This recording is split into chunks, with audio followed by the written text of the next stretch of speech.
வணக்கம் ஃப்ரெண்ட்ஸ். லக்ஷ்மி அம்மா அவர்கள் எழுதிய 2வது மலர் 43வது அத்தியாயம்.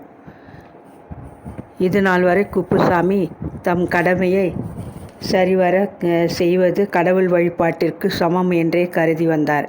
ஆனால் அவ்வாறு செயலாற்றும் போது ஏற்படுகின்ற இடர்பாடுகளை பற்றி அவர் அறியவில்லை. நல்லது செய்கிறோம் என்று எண்ணித்தான் லோகநாத பூபதி வீட்டு விஷயங்களில் தலையிட்டு விட்டிருந்தார். இப்போது கிணறு விட்ட பூதம் கிளம்பின கதையாகிவிட்டதே. அன்று காலையிலிருந்தே ஒரு நிலையில் இல்லாமல் மனம் சஞ்சத்திற்குள்ளானார் குப்புசாமி. ஏனெனில் எஜமானி அம்மாளின் கோபம் அவர் மீது வீசத் துவங்கியிருந்தது. லோகநாத பூபதியின் சரித்திரம் முடிந்து மோட்ச விளக்கும் போட்ட பிறகு ஒரு நாள் வசுந்தரா குப்புசாமியை கூப்பிட்டு அனுப்பினாள். முன்னரை சோஃபாவில் சொகுசாக சாய்ந்திருந்த வசுந்தராவின் முன் பணிவும் பயமுமாக ஓடி வந்து நின்றார் அவர். உங்களுக்கு இந்த வீட்டிலே சமையல் அறையில் மட்டும் தானே வேலை? எஜமானி அம்மாளின் சூடான வார்த்தைகளால் ஒரு கணம் தடுமாறி போனார் குப்புசாமி. கேட்கிறேனே பதில். வசுந்தரா அவரை உறுத்து பார்த்தாள். ஆமாம், சிறிது அச்சத்துடன் பதிலிருத்தார்.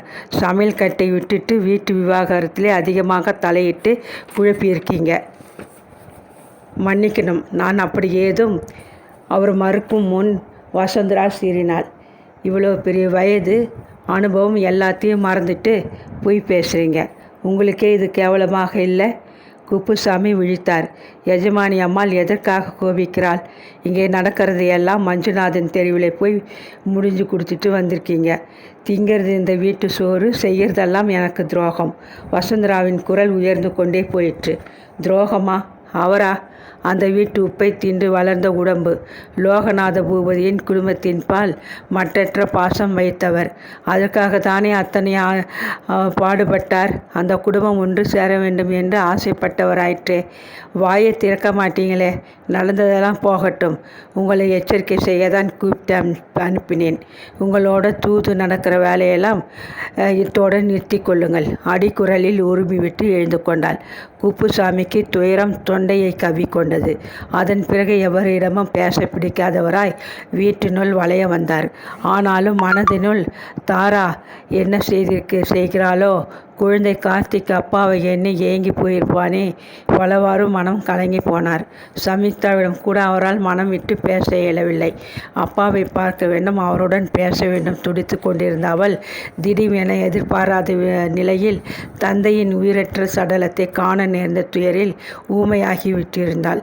இது சமயம் அவளிடம் எதுவும் பேச இயலாத தந்தையின் 2வது மனைவி, மகன் ஆகியவற்றை பற்றி எத்தனை எடுத்து கூறினாலும் அவளது துன்பம் தோய்ந்த மனதினில் பதியாது என்பதை அவரும் புரிந்து கொண்டிருந்தார். லோகநாத பூபதியின் மரணத்திற்கு பிறகு வீட்டினுள் பின்னும் ஒரு பயங்கர அமைதி நிலவியது. ஒருவருக்கொருவர் பேசக்கூட அஞ்சியவர்களைப் போல வீட்டு வேலையாட்கள் நடமாடினர். ரத்னாவின் கடுமையான காவலும் பார்வையும் கூட சற்று குறைந்து இருந்தன. இருப்பினும் குப்புசாமி மிக்க மனச்சுமையுடன் இருந்ததால் எதையும் கவனிக்காமல் அசட்டையாக இருக்கலானார்.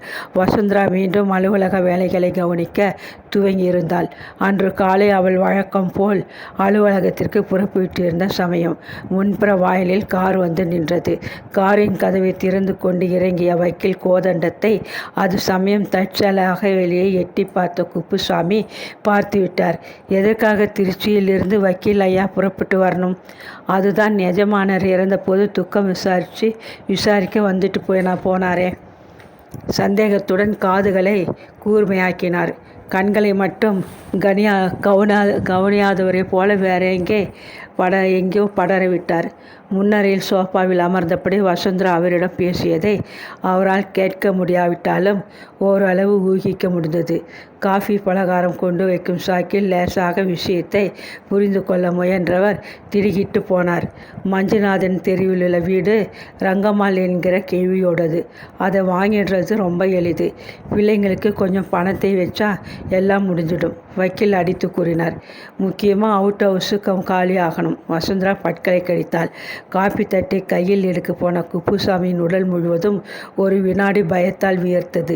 நெஞ்சும் மார்பும் படபடக்க, என்ன அநியாயம்! வீட்டை விட்டு தாராவை துரத்துகிற அளவுக்கு இந்த அம்மாவுக்கு கல் நெஞ்சா? மெய் விதித்து போனார். தாரா என்ன செய்வாங்க? ஐயோ, கணவனை இழந்து பரிதவிக்கிற நிலையில் இப்படியும் நேரணுமா? கொதித்து போனார். கூடவே ஒரு தீர்மானம் உருவாகியது அவர் நெஞ்சில். ரங்கம்மாள் வீட்டை விற்க ஒப்புக்கொண்டதும் மேற்கொண்டு பரபரப்பாக வக்கீல் செயலாற்றியதும் குப்புசாமி கண்காணித்து வந்தார். இனி தாமதிப்பது நல்லதல்ல என்றது அவரது உள்ளுணர்வு. அருணிடம் கூறி தாராவிற்கு ஒரு ஏற்பாடு செய்ய சொல்லலாம். ஆனால் இப்படி வீட்டை விட்டு வெளியே செல்லக்கூட வசந்தராம்மாளிடம் அனுமதி பெற வேண்டியிருந்தது. மாம்பழம் மஞ்சுநாதன் தெருவிற்கு போய் தாராவிடம் பேசலாம் என்றால் அந்த கிழவி ரங்கம்மாளை மூட்டி கொடுத்தாலும் கொடுப்பாள். அருண் வீட்டிற்கே போகலாம் என்றால் நந்தி போல குறுக்கே நிற்பார்கள் குமாரும் நீலகண்டனும். என்ன செய்யலாம்? சட்டென ஒரு யோசனை. பிற்பகல் நேரம் சமிக்தா தன் அறையில் இருப்பாள். ரத்தனா அவளுக்கு காவல் பூதகமாக அங்கே சுற்றி கொண்டிருப்பாள். தொலைபேசியில் அருணுடன் தொடர்பு கொண்டால் மனதில் ஒருவித குற்ற உணர்வு. திக்கென்று மார்பு அடித்து கொள்ள முன்னரையில் உள்ள தொலைபேசி அருகில் வந்தார். சுற்றுமுற்றும் ஒரு முறை பார்த்துவிட்டு அங்கிருந்த தொலைபேசி குறிப்பு புத்தகத்தை எடுத்தார். அவருக்கு ஆங்கிலம் தெரியாது. எனினும் எஜமானி அம்மாளின் அலுவலக எண்கள் அந்த புத்தகத்தின் முன்பக்கத்தில் வரிசையாக எழுதப்பட்டிருப்பதை அறிந்து வைத்திருந்தார். தடுமாறி நுங்கம்பாக்கம் அலுவலக எண்ணை கண்டுபிடித்து மெல்ல தொலைபேசி எண்களை சுழற்றினார். அவரது மூச்சே அவருக்கு சிரமமாக இருந்தது. பயத்தால் நாக்கு குளறியது. மறுமுனையிலிருந்து அருணின் குரலை கேட்டதும் சிறிது தெம்பு. அருண் தம்பியா, நான் தான் குப்புசாமி பேசுகிறேன். ரொம்ப அவசரம், ஒரு உதவி தேவை என்றார் படபடப்புடன். சொல்லுங்க, நிச்சயம் செய்து முடிக்கிறேன். அருணின் திடமான பேச்சில் குப்புசாமி விவரமாக கூறினார். தம்பி, உங்கள் வீட்டில் இல்லாவிட்டாலும் வேறு எங்கேயாச்சும் அவங்களை உடனடியாக குடி வைக்க ஏற்பாடு செய்யுங்க. இல்லாட்டி அந்த குடும்பம் தவிச்சு போகும். தழுத்தழுத்த குரலில் கூறினார். கவலைப்படாதீங்க, நான் இன்னைக்கு சாயங்காலமே போய் தாராவையும் கார்த்திகையும் பார்த்து கூட்டி வரேன். நீங்கள் நல்லா இருக்கணும். நான் பிறகு நேரில் பேசுகிறேன். தொலைபேசியை வைத்துவிட்டு திரும்பியவர் பேய் அறைந்தது போல் நின்றார். இடுப்பில் கை வைத்தபடி ரத்தனாவும் அவள் அருகில் வசுந்தராவும் நின்று கொண்டிருந்தார்கள். எஜமானி அம்மாள் எப்போது வந்தார்கள்? ஐயோ, ஒரு நாளுமில்லாத திருநாளாக அவர் தொலைபேசியை உபயோகிக்கப் போக விபரீதமளவா நிகழப் போகிறது. மேன் எங்கும் வியர்வை பொடியாக பூத்து நிற்க கூனி குறுகி போய் நின்றார் குப்புசாமி. எத்தனை நாளாக இந்த வேலை நடக்குது? வசுந்தரா ஆத்திரமாக கேட்டாள். குப்புசாமி பதில் பேசாதவராய் மேல் தொண்டால் கழுத்தை துடைத்தபடி நின்றார். குப்புசாமி, இனி அரை நிமிஷம் கூட இந்த வீட்டில் உங்களுக்கு வேலை இல்லை. என் வீட்டில் இருந்து கொண்டு எனக்கு எதிராகவே சதி செய்கிறீங்க. இதை என்னால் பொறுக்க முடியாது. மூட்டையை தூக்கிட்டு என் கண் முன்னால் நிற்காமல் போயிடுங்க, கூச்சலிட்டாள் வசுந்தரா. ஆபத்து நேரும் சமயம் கேவலம் ஒரு புழுக்கு கூட துணிவு பிறக்குமாம். குப்புசாமிக்கு ஒருவித துணிச்சல் வந்தது. எப்படியும் எஜமானி அம்மாள் அவரை வீட்டை விட்டு துரத்துவாள். பின்னேன் மனதிற்குள் அத்தனை எண்ணங்களையும் அடக்கி போட்டு பூட்டி வைக்க வேணும். குப்புசாமி தலையை தூக்கி அலட்சியமாக பார்த்தார். நானும் இந்த வீட்டில் வேலை செய்கிறதா இல்லை. என்ன சொன்னீங்க? நன்றி கெட்டத்தனமாக பேசுகிறீங்க. நன்றி நிறைய இருக்கிறதுனால தாம்மா இத்தனை காலமாக ஒட்டிக்கிட்டு இருந்தேன். நன்றி வேறு, மனித தன்மை வேறு. மனித தன்மையே இல்லாத வீட்டிலே நன்றி மட்டும் எப்படி நடமாட முடியும்? உங்கள் மனசுலே இருக்கிற கோபத்தையும் அந்த அபலை பொண்ணு தாரா மேலே காட்டினா அதை பார்த்துக்கிட்டு நிற்கிற நன்றி எனக்கு இல்லைம்மா. நான் சாதாரண மனுஷன். எனக்கு மனுஷத்தன்மை தான் ரொம்ப தேவை. நான் வரேன்.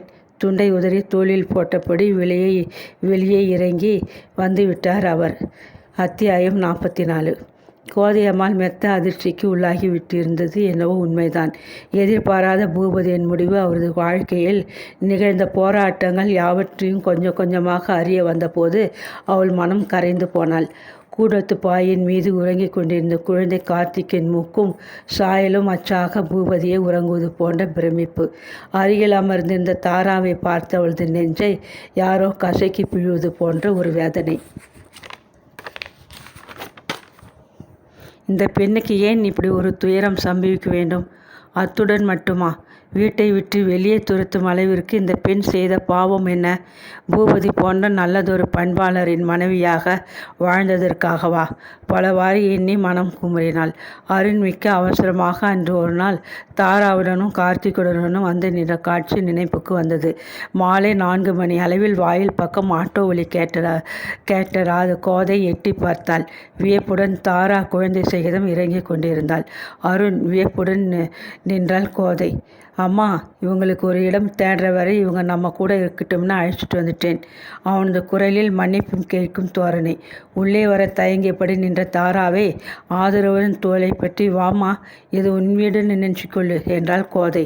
அதுக்காரும் அடக்கி வைத்திருந்த துயரம் அடிக்க, என்னை அனாதையாக்கிட்டு அவர் போயிட்டாரம்மா, எனக்கு ஏன் இந்த சோதனை? துயருடன் அரற்றினாள் தாரா. நீ அனாதைன்னு யார் சொன்னது? அருண் தம்பி இருக்கான், நான் உன் அம்மான்னு நினச்சிக்கோ. அவளது கண்களை துடைத்தாள் அன்புடன். கார்த்திகை ஆசையுடன் அணைத்து கொண்டு உள்ளே அழைத்து சென்றாள். நீலகண்டனும் குமாரும் சாப்பாட்டிற்கு வந்து விடுவார்கள் என்ற அவசரத்தை விட தாராவும் கார்த்திகைக்கும் பசியாலும் மனசோர்வாலும் வாடுவார்களே என்ற அனுதாபம் அவளை உந்தியது. சமையலில் தாராவும் உதவ சமையலை முடித்து வெளியே வந்தாள் கோதை. இதற்குள் கைவண்டி ஒன்றில் சாமான்களை எடுத்து வந்து விட்டிருந்தான் அருண். அம்மா, தற்போதைக்கு நம்ம வீட்டில் இவங்க சாமான்களை வச்சுக்கொள்ளணும் என்றவன் தாராவின் நிலையை எடுத்துரைத்தான். என்ன அநியாயம்! நல்ல குணம் படைத்த மனிதரை அந்த அம்மாள் பிடுங்கி கொள்ள பார்த்தாங்க. ஆனால் ஆண்டவன் அவர் உயிரே எடுத்து விட்டான். இதில் தண்டனை யாருக்கு? பாவம் தாராவுக்கு தானே. அந்த உத்தமமான மனிதரோட முகத்தை கடைசியாக பார்க்க கூட விடலையே அந்த அம்மாள். குப்புசாமி போல நல்ல மனசுள்ளவங்க செயலாட்டி இப்போ நடுத்தெருவில் நிற்கும்படியாக போயிருக்குமே. நினைக்கவே உடம்பு நடுங்குதே. நல்ல காலம் நீ கூட்டிக்கிட்டு வந்த, இங்கேயே இருக்கட்டும், பிறகு நல்ல இடமாக பார்த்து பக்கத்திலேயே குடி வச்சிடலாம் என்றால் படப்படப்புடன். குழந்தை கார்த்திக்கின் மனதில் தந்தையை பிரிந்த ஏக்கம் நிறையவே இருந்தது. இந்த குழந்தையை கடவுள் ஏன் அதன் தந்தையிடமிருந்து கொடூரமாக பிரிக்க வேண்டும்? மனதினுள் எண்ணமிட்டவளாய் கோதை கார்த்திக்கு சோறு ஊட்டினாள். தாரா கொண்டிருந்த வீட்டு சாமான்கள் பெரிய பெட்டிகளில் ஒழுங்காக வைக்கப்பட்டிருந்தன. கூடத்தின் ஒரு மூலையில் அவற்றை ஒதுக்கினாள் கோதை. அடுத்த அரை மணிக்குள் கார்த்திக்கை தூங்க செய்துவிட்டு கூடத்தில் இரவு சாப்பாட்டிற்கு ஆயத்தம் செய்யலானாள். அருண் வழக்கம் போல் குளித்து மாற்றுடை அணிந்தான். கூடத்து அலமாரிக்குள் இருந்த தந்தையின் புகைப்படத்தை வணங்கியவன் மனதில் ஒரு குமுறல். பலவான் கைகளை மட்டும்தான் உபயோகிக்கிறான். அறிவாளி மூளையை உபயோகிக்கிறான். பலமும் அறிவும் பணப்பலமும் திறமையும் கொண்டவர்தான். இருப்பினும் கருணையற்ற கடினமான தெய்வம் படைத்தவர். குறிப்பாக திக்கற்று நிற்கும் தாராவின் மீது விஷத்தை கக்கும் கொடிய நாகம் போன்ற சீறுபவர் என உணர்ந்த போது பதைத்து போனான். கணவனை இழந்து கைமையை அடைந்த போதும் கூட மனம் தளராத தாரா அவனை பார்த்ததும் எப்படி உடைந்து போனாள். தம்பி, என் நிலையை பார்த்தீங்களா என்றபடி விம்மி அழ ஆரம்பித்தாள். கவலைப்படாதீங்க, முதல்ல அம்மா ரங்கம்மாளோட வாடகை கணக்கை தீர்த்துட்டு சாமான்களை கட்டிக்கிட்டு புறப்படுங்க. தாரா திகைத்து போனாள். எங்கே? நம்ம வீட்டுக்கு. உங்களை பார்த்தா அம்மா சமாதானமாக இருப்பாங்க. பூபதி ஐயா திடீர்னு இருந்தது முதல் ஒரு நல்ல மனுஷரை இழந்துட்டோம்னு புலம்பிட்டு இருக்காங்க. அவன் முடிக்கும் முன் தாரா கூறினாள் நிதானமாக. தம்பி, நான் அவரை இழக்கவே இல்லை. அவரை என் நெஞ்சுக்குள்ளாரே சொந்தமாக்கிக்கிட்டேன். பிறகு எப்படி என் இதயம் அவரை இழக்க முடியும்? கண்ணீர் வழிந்து அவள் கண்ணுகளை நினைத்தது. மிக்க மதிப்புடன் தாராவை பார்த்தான் அவன். தாரா ஒரு உயர்ந்த பெண்மணி. பூபதிக்கு ஏற்ற உத்தம மனைவியாக மட்டுமல்ல, உறுதி நிறைந்த பெண்மணியும் கூட. அதனால்தான் இத்தனை துயரங்களையும் தாங்கும் விதத்தை அவளுக்கு இறைவன் அளித்திருக்கிறான் போலும். ரங்கம்மாளின் தொல்லையை விட அருணன் வீட்டில் தங்கியபடி வேறு இடம் பார்ப்பது நல்லது என்று முடிவு செய்தாள் தாரா. எனவே மறுபேச்சின்றி சாமான்களை இரு பெரிய பெட்டிகளில் நிரப்பினாள்.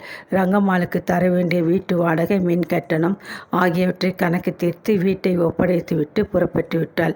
உள்ளூர ஒரு சிறு தயக்கம். அருணின் தாயார் என்ன சொல்வார்களோ என்ற அச்சம். ஆனால் கோதையம்மாள் இரட்டிப்பு சந்தோஷத்துடன் கரம் நீட்டி வரவேற்ற போது அவள் நிம்மதியடைந்தாள். சாப்பிட வரலையா அருண்? பசிக்குமே. கோதை மகனை அழைத்தாள். அருண் வேகமாக வந்து தாயின் அருகில் அமர்ந்தவன் அவளையே பார்த்தான். நீ என்ன சொல்ல போகிறேன்னு எனக்கு புரியுது. மெல்ல சிரித்தாள் கோதை. என்னோட அம்மாவுக்கு என்னை பற்றி தெரியாமல் இருக்குமா? சொல்லுங்க, மகன் கெஞ்சலாக கூறினான். தாராவும் கார்த்திக்கும் நம்ம கூட இருக்கட்டும். நீலகண்டன் அண்ணனும் குமாரும் வேற இடம் பார்த்துக்கிட்டோம்னு சொல்ல வர விக்கித்து போனான் அருண். அம்மா, மேலே பேச முடியாதபடி அவன் தடிமாறினான். எதுக்கும் கவலைப்படாதே, நானே பக்குவமாக எடுத்து சொல்லி அவங்களுக்கு வேறு இடம் பார்க்க சொல்கிறேன். குமாருக்கு வேலை கிடைக்கும் போல இருக்குன்னாரு உங்கள் அண்ணன். அதனாலே எல்லாம் நல்லபடியாக முடியும் என்றாள் கோதை. மகனின் மனமறிந்து நடக்கும் தாய் அவள். அவனது உயர்ந்த நல்லெண்ணங்களுக்கு மதிப்பு தராமல் இருப்பாளா? தாரா அலுவலகத்திற்கு புறப்படும் முன் மகனை அவனது பள்ளி செல்லும் பஸ்ஸில் ஏற்றி விடுவாள்.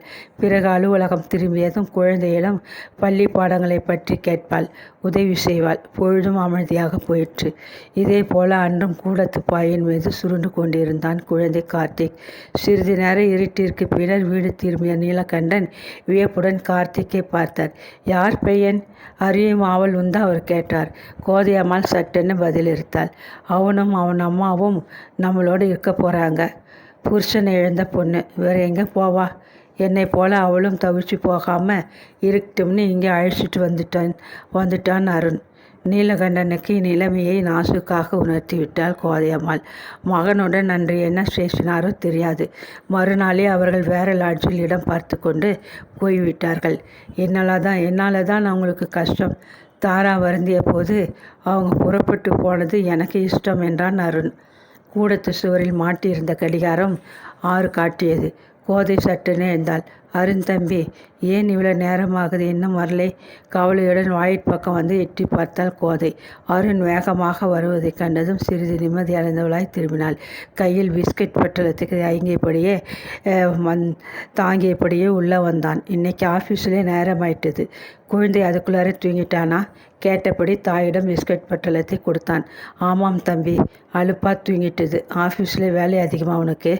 வேலைன்னு இல்லை, எங்கள் முதலாளி அம்மாவை அகில உலக வியாபார மாநாட்டுக்கு அழைச்சிருக்காங்க. அடுத்த மாதம் போகணுமாம். ஆஃபீஸே அமர்க்கலப்படுது.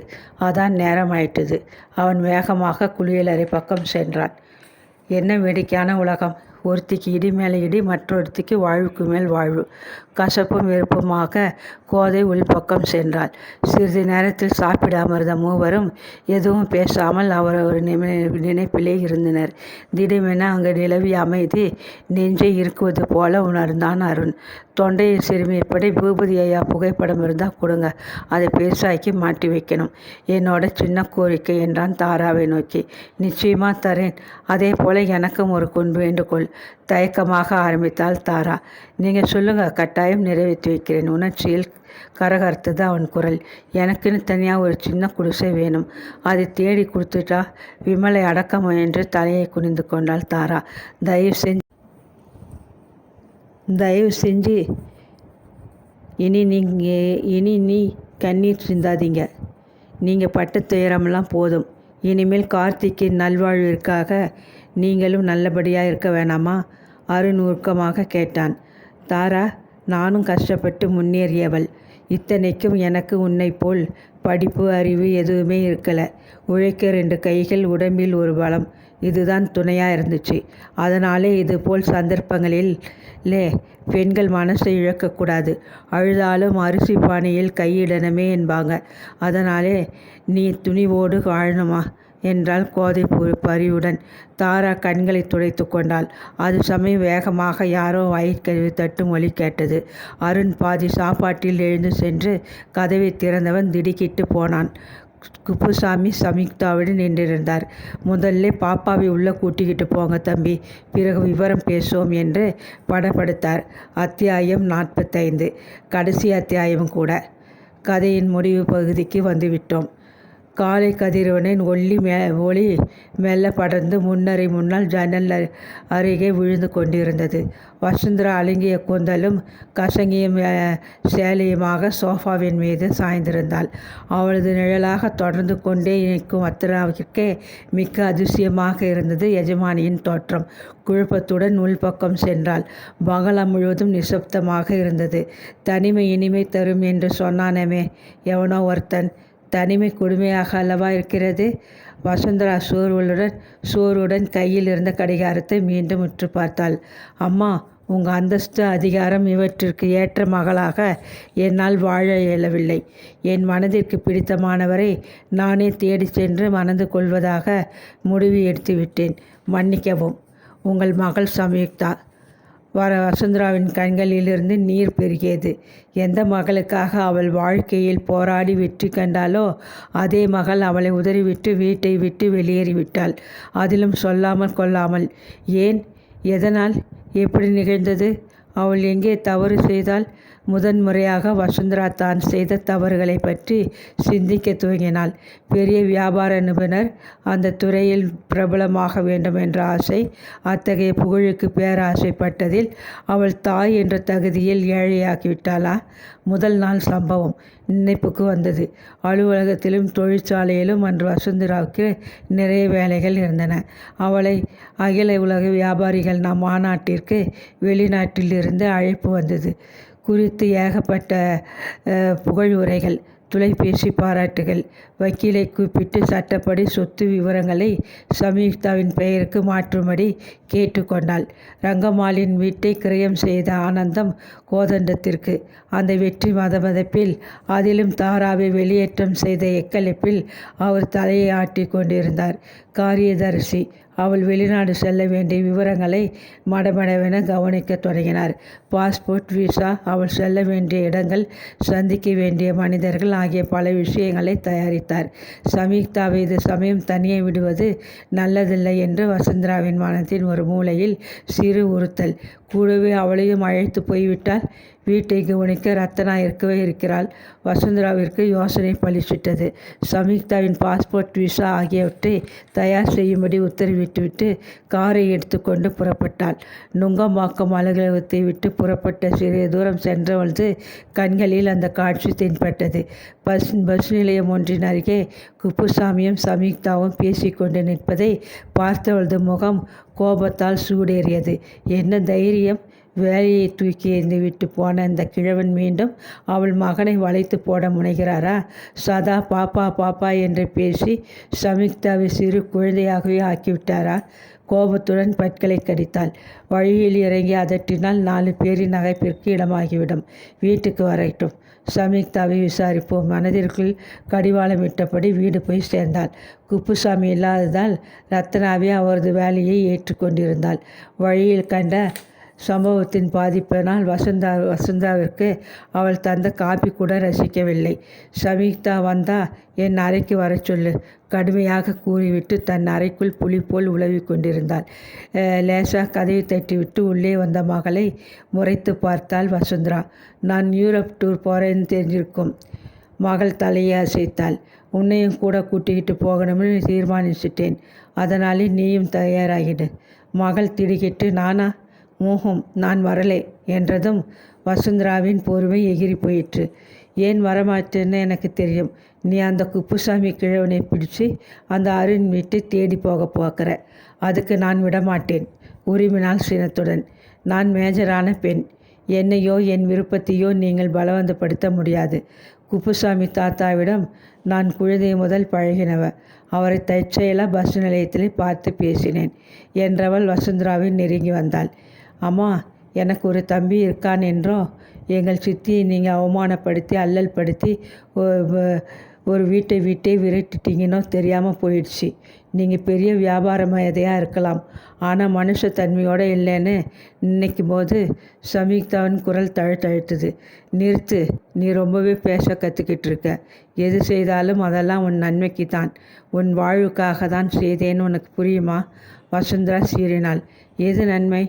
அப்பாவை பற்றி மூடி மறைச்சி உங்கள் அதிகாரத்திலே என்னை வளர்த்தீங்க, அதுவா? தாரா சித்தியை அப்பாவோட முகத்தை கூட பார்க்க விடாமல் துரைத்திடுச்சிங்களே, அதுவா? கடைசியாக அந்த சித்தியையும் தம்பியையும் அவங்க இருந்த வீட்டை விட்டே துரத்த ஏற்பாடு செய்தீங்களே, அதுவா? அம்மா, என் வாழ்வுக்காக ஒரு நிராதரவான பெண்மணியோட வாழ்வை அழிச்சா எனக்கு வாழ்வு கிடைக்காதம்மா, நரகம்தான் கிடைக்கும். சம்யுக்தா உறக்க கத்தினாள் வசுந்தரா. நான் சொன்னபடி என்னுடன் நீ புறப்படுற. டிக்கெட் வாங்க ஏற்பாடு செய்யத்தான் போகிறேன். எனக்கு உன்னோட உபதேசம் தேவையில்லை. இனி அந்த குப்புசாமி தாத்தா விலாசம் தேடி போன சம்யுக்தாவின் குரல் உயர்ந்தது. நிறுத்துங்க. குப்புசாமி தாத்தா ஏழை, பணம் சமையல் செய்பவர். ஆனால் என்ன, அவர் மனசாலே பணக்காரர். என்னோட அருணும் உயர்ந்தவர் தான். குப்புசாமி தாத்தாவை கூட்டிக்கிட்டு அருண் வீட்டுக்கு போய் அவங்க அம்மா சம்மதத்தோடு கல்யாணம் செய்துக்க போகிறேன். நான் பொய் சொல்ல விரும்பலை அவ்வளோதான். அப்போ என் சம்மதம் உனக்கு துச்சம் அப்படிதானே? ஆத்திரப்பட்டாள் தாய். உங்கள் சம்மதம் கிடைக்காதுன்னு தெரிஞ்ச பிறகு அதை வீணிலே முயல்வானேன். சம்யுக்தா சட்டென கீழே இறங்கி போனாள். வசுந்தரா மனமுடைந்து போனவளாய் வாய் விட்டு அழலானாள். சிறிது நேரத்தில் கண்களை துடைத்து கொண்டு முகத்தை கழுவி சீர்திருத்தியபடி வெளியே வந்தாள் வசுந்தரா. அம்மா, இந்த கடிதாசியை உங்ககிட்ட கொடுக்க சொல்லிட்டு என்ன சொல்லியும் கேட்காம சம்யுக்தா வெளியே போயிருக்காங்கம்மா. ரத்தன பதட்டமாக கையில் ஒரு சிறு கடித துண்டுடன் ஓடி வந்தாள். வசுந்தராவின் மனதில் எரிமலை வெடித்து சிதறியது. அவள் அறுபாடுபட்டு வளர்த்து ஆளாக்கிய மகள் அவளுக்கே எதிரியாக மாறியது ஏன்? இரவு முழுவதும் அழுதபடி படுக்கையில் புரண்டாள். அவள் மனதினில் ஒருவித இரைச்சல் ஓலங்கள். எல்லாவற்றிற்கும் மேலாக அவளை பூதம் போல் பயமுறுத்திய தனிமையில் அவள் பொடி பொடியாக்கி கொண்டிருந்தாள். இனி உனக்கு யார் இருக்கிறார்கள்? யார்? ஆஃபீஸுக்கு நேரமாகுதேம்மா, ஒன்றுமே சாப்பிடலைங்க. ரத்னா மெல்ல உபசரித்தாள். வசுந்தரா அவளை உறுத்து பார்த்துவிட்டு, எனக்கு பசி இல்லை, நீ சாப்பிட்டுக்கோ என்றபடி எழுந்தாள். இனி அவள் செய்ய வேண்டியது என்ன? வசுந்தரா தன்னை சுற்றிலும் ஒரு முறை பார்த்தாள். பெரிய வீடு, சோஃபா போன்ற ஆடம்பர அலங்கார வாழ்க்கை, இத்தனையும் யாருக்காக? ஓவென்று தலைவிரித்து ஆடும் பேயைப் போல வெறுமை அவளை அச்சுறுத்தது. உனக்கு தேவை பணம், புகழ், பதவிதானே? எடுத்துக்கொள். பிறரை கேவலப்படுத்து, அடிமைப்படுத்து. மனதில் ஏதோ ஒன்று கூக்குரலிட்டது. வசுந்தரா பொறிக்கலங்கி போனாள். சூனியமாக தென்பட்ட பங்களா, கள போன அறைகள். சம்யுக்தா அவள் மனதில் அரட்டலானாள். அவளது அலங்காரம், மம்மதை யாவும் மகளின் அன்பிற்கு முன் சிதைந்து உருக்குலைந்து போகத் துவங்கின. புதிய சிந்தனைகள் முளைவிட்டன. பாவம் செய்துவிட்டேனே. என் மகள் மீது அன்பிற்கு பதில் அதிகாரத்தை செலுத்தி அவளது பாசத்தை இழந்து விட்டேனே. மகளை நினைத்து குமரினாள். வசந்தா மன உளைச்சலுடன் அலுவலகத்திற்கு தயாரானாள். அவளது மரப்போராட்டங்களை அடக்கி கொண்டு அன்றைய வேலைகளை அவள் செய்தே ஆக வேண்டுமே. புறப்படும் முன் அவள் ஒரு விதமான முடிவிற்கு வந்திருந்தாள். அன்று மாலை படகு போன்ற கார் ஒன்று மிகுந்த சிரமத்துடன் வாயிலில் வந்து நிற்பதை கண்ணுற்ற கோதை அரண்டு போனாள்.